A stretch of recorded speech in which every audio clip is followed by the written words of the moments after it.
হতাশ হয় কেবলমাত্র কাফের। হতাশ হয় কে? মুমিন কখনো হতাশ হয় না।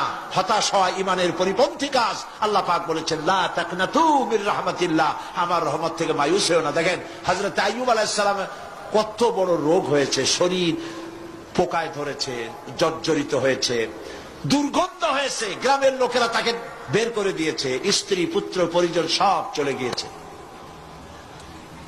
এমনকি জিহ্বায় যখন পোকা ধরল, হযরত আইয়ুব আলাইহিস সালাম আল্লাহ রাব্বুল আলামিনের দরবারে ফরিয়াদ করলেন, আন্নী মাসসানিয়াদ-দুররু ওয়া আনতা আরহামুর রাহিমিন। আয় আল্লাহ, আমি অসুস্থ হয়ে পড়েছি, আমি রোগাক্রান্ত হয়েছি, আর তোমার নাম রহমান রহিম, তুমি আমাকে রোগ মুক্ত করো। হযরত আইয়ুব আলাইহিস সালাম আল্লাহর দরবারে ফরিয়াদ করলেন, রব্বুল আলামিন সারা শরীরে পোকায় জর্জরিত হয়ে গেছে, এখন আমার জিহ্বায় পোকা ধরেছে, মাবুদ গো আমি তোমার কাছে ফরিয়াদ করি, আমার জিহ্বায় পোকা দিও না, কারণ জিহ্বাটাও যদি নষ্ট হয়ে যায় তাহলে তোমার মতো আল্লাহর জিকির আমি কি দিয়া করব। হযরত আইয়ুব আলাইহিস সালাম আল্লাহ পাকের কাছে যখন এ ধরনের ফরিয়াদ জানালেন, রব্বুল আলামিন তাকে তার রোগ মুক্ত করে দিলেন, তার স্ত্রী পুত্র সব আল্লাহ রব্বুল আলামিন ফিরাইয়া দিলেন। সুবহানাল্লাহ। সুতরাং মুমিন ব্যক্তি, কোরআন শরীফে সব আছে, কোরআনের মতো শ্রেষ্ঠ ওয়াজের কিতাব পৃথিবীতে আর শুধু বোঝার দরকার।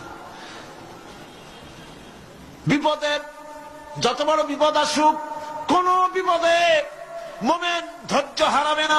হযরত ইয়াকুব আলাইহিস সালামের ছেলে ইউসুফ আলাইহিস সালামকে যখন তিনি হারায় ফেললেন, তিনি অধৈর্য হয়ে গেছিলেন নাকি? অধৈর্য হন নাই। কারণ আমি আমার বক্তৃতার সূচনায় বলেছি, আমরা কল্যাণ বুঝি না, অকল্যাণও বুঝি না। কোন বিপদ আসতে পরে আমরা হয়রান হয়ে যাই, কিন্তু বিপদের মধ্যে কল্যাণ আছে আমরা তা বুঝতে পারি না। কথা বুঝে আসছে? হযরত ইউসুফ আলাইহিস সালামকে কুয়ার ভিতরে ফেলে দেওয়া হলো। 11 ভাই মনে করেছে কুয়ার ভিতরে ফেলে দিয়া ইউসুফ আলাইহিস সালামকে মেরে ফেললাম, কিন্তু তারা বোঝে নাই আসল কামটা কি হয়েছে। এটা তো কুয়া নয়, এটা একটা টানেল, এটা একটা সুড়ঙ্গ। একদিকে কেনান হলো তার এক মুখ, ওই সুড়ঙ্গের এক মুখ হলো কেনানের। কেনান ইউসুফ আলাইহিস সালামকে ফেলে দেওয়া হলো কুয়ার ভিতরে মারার জন্য, কিন্তু আল্লাহ পাকের ইচ্ছা ইউসুফ আলাইহিস সালাম মরবে না। এই টানেলের অপর প্রান্ত মিশরের সিংহাসনের টানেলের এপার দিয়া ইউসুফ আলাইহিস সালামকে ঢুকালেন, অপর প্রান্তে মিশরের সিংহাসনে ইউসুফকে আল্লাহ বসাইয়া দিলেন। হযরত ইয়াকুব ছেলের জন্য অধৈর্য হলেন না। যখন তিনি খবর পেলেন ছেলে বাঘে খেয়ে ফেলেছে, তিনি তখন বলেছেন, ফাসাবুরুন জামিলুন আসাল্লাহু আইয়াত আইয়াতিয়ানি বিহিম জামিআ ইন্নাহু হুয়াল আলিমুল হাকীম। ফাসাবরুন জামিল, আমি উত্তম ভাবে ধৈর্য ধারণ করলাম, এবং আমি বিশ্বাস করি আল্লাহ রাব্বুল আলামিন আমার হারানো সবকিছু আমাকে ফিরাই দিবেন। বহু বছর পর যখন হযরত ইউসুফ আলাইহিস সালাম প্রেসিডেন্ট হয়েছেন মিশরের, 11 ভাই গেল সেখানে সাহায্য আনার জন্য। সেই ঘটনা তো শোনাবো না, এমনি বলে যাচ্ছি। এরপরে তিনি তাদেরকে পরিচয় দিলেন, ওরা ভয় পেয়ে গেল। তিনি বললেন, ভয়ের কোনো কারণ নাই, লা তাসরিবা আলাইকুমুল ইয়াউম, আজকে আমি কোনো প্রতিশোধ তোমাদের নেব না। সুবহানাল্লাহ। এর নাম পয়গম্বর, এর নাম কি? আল্লাহর নবী। আমি আজকে কোনো প্রতিশোধ তোমাদের নেব না, তোমরা যাও। পিতার অবস্থা তিনি জানলেন, কাঁদতে কাঁদতে পিতার চোখ দুটো নষ্ট হয়ে গেছে। ইয়াকুব আলাইহিস সালাম, হযরত ইউসুফ আলাইহিস সালাম বললেন, যাও। নিজের জামাটা খুললেন, গায়ের জামা খুলে বললেন, ভাইরা আমার এই জামা নিয়ে যাও, আর আমার আব্বার চোখের উপরে এই জামাটা রেখে দিও।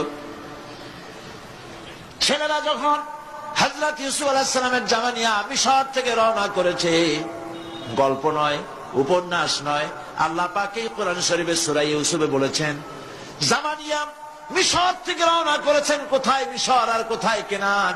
কেনানে বসে হযরত ইয়াকুব আলাইহিস সালাম বলছেন, তোমরা যদি আমাকে মতিভ্রম পাগল যদি মনে না করো তাহলে একটা কথা বলি, আমার নাকে এখন আমি ইউসুফের গন্ধ পেতেছি। তোমরা যদি আমাকে মতিভ্রম না করো তাহলে আমি বলি আমি কিন্তু ইউসুফের গন্ধ পেতেছি। সুবহানাল্লাহ। হযরত ইউসুফ আলাইহিস সালামের জামা এনে ভাইরা যখন হযরত ইউসুফের চোখের উপরে রেখে দিলেন, হযরত ইয়াকুবের দুটো চোখ সাথে সাথে আল্লাহ ভালো করে দিলেন। ফাসবরুন জামিল, ধৈর্য ধরো। ইমানদার ব্যক্তি আশার উপরে তার জীবন বাঁচে, কারণ যত বড় বিপদ আসুক না কেন আশ্রয় পাওয়ার একটা জায়গা আছে, তার নাম হলো আল্লাহ। নাম কি? বলেন আল্লাহ। সবাই বলেন আল্লাহ আল্লাহ আল্লাহ আল্লাহ। হযরত ইউনূস আলাইহিস সালাম মাছটাকে গিলে ফেলে দিল, মাছটাকে গিলে মাটির অতল তলদেশে চলে গেছে। এত বড় বিপদ পৃথিবীর কোন মানুষের হতে পারে নাকি? বলেন, কি বলেন? মাছের পেটের ভিতরে জানালা নাই, দরজা নাই, বেরোবার কোনো পথ নাই, মাছ গেছে পানির অতল তলদেশ। আল্লাহ পাক কোরআন শরীফের ভিতরে মানুষকে শোনান, আল্লাহ ওয়াজ করছেন। সুবহানাল্লাহ বলেন। আল্লাহ পৃথিবীর মানুষকে ওয়াজ করছেন, দুনিয়ার মানুষকে শোনান। আমার ইউনূস তো ধৈর্য হারা হয় নাই। ওয়াযান্নুন ইয যাহাবা মুগাদিবান ফাযান্না আন লান নাকদিরা আলাইহি ফানাদা ফিয যুলুমাতি আন লা ইলাহা ইল্লা আনতা সুবহানাকা ইন্নী কুনতু মিনাজ জালিমিন। ফানাদা ফি যুলুমাত, জামায়ে কাসীর, ত্রিবিধ অন্ধকারের ভেতর থেকে হযরত ইউনূস আলাইহিস সালাম চিৎকার মারলেন। মাছের পেটের অন্ধকার, পানির অন্ধকার, রাতের অন্ধকার, ত্রিবিধ অন্ধকারের ভেতর দিয়ে মাছের পেটের মধ্য দিয়ে ইউনূস আলাইহিস সালাম চিৎকার মারলেন। অধৈর্য হন নাই, হাত ফেল করেন নাই। তিনি বলছেন, পড়েন আমার সাথে, লা ইলাহা ইল্লা আনতা সুবহানাকা ইন্নী কুনতু মিনাজ জালিমিন। তুমি ছাড়া কোনো ইলাহ নাই, কোনো পোষ্য নাই, মাবুদ নাই। তোমার পবিত্রতা ঘোষণা করছি, আমি জালিমদের অন্তর্ভুক্ত হয়ে গেছি। ইউনূস আলাইহিস সালাম যখন কাঁদতেছিলেন, আল্লাহ রাব্বুল আলামিন সেই কান্না শুনেছিলেন কিনা? বলেন, শুনছিলেন কিনা? শুনতে পেয়েছিলেন কিনা? পানির ভিতরে কেউ শোনে নাই, মাছের পেটের ভিতরে ইউনূস আলাইহিস সালাম কিভাবে চিৎকার করছেন, মাছের পেটের ভিতরের আওয়াজ পানির ভিতরে কেউ শোনে নাই, জমিনের কেউ শোনে নাই, অন্তরিক্ষে কেউ শোনে নাই, সাত আকাশের ভিতরে কেউ শোনে নাই, কিন্তু আরশে আজিমের মালিক আল্লাহ রাব্বুল আলামিন শুনতে পেয়েছেন। সঙ্গে সঙ্গে রব্বুল আলামিন জবাব দিলেন, ফাস্তাজাবনা লাহু ওয়া নাজ্জাইনাহু মিনাল গাম্মি ওয়া কাযালিকা নুনজিল মুমিনিন।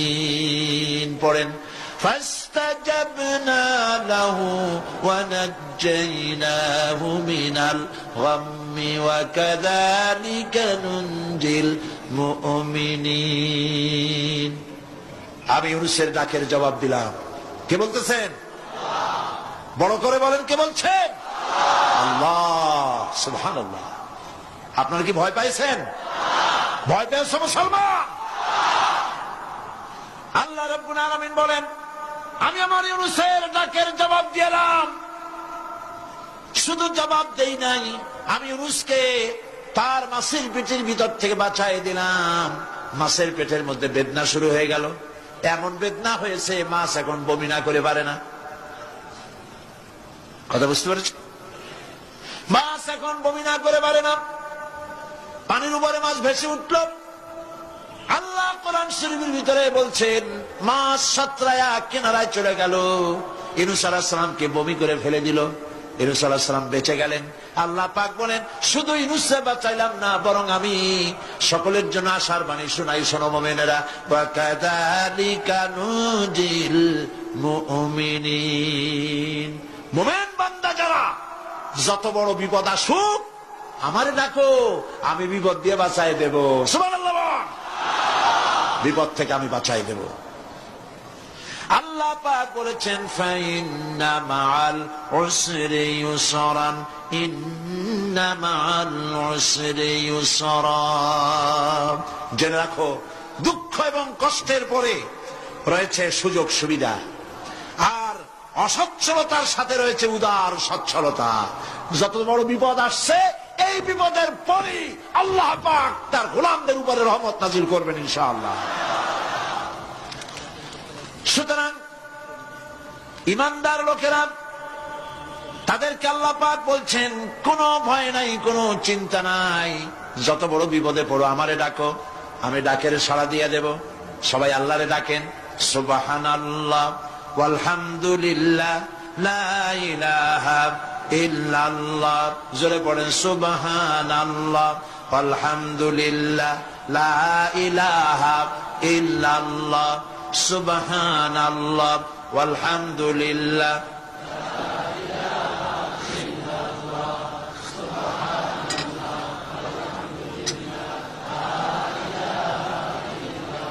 লা ইলাহা ইল্লাল্লাহু মুহাম্মাদুর রাসূলুল্লাহ।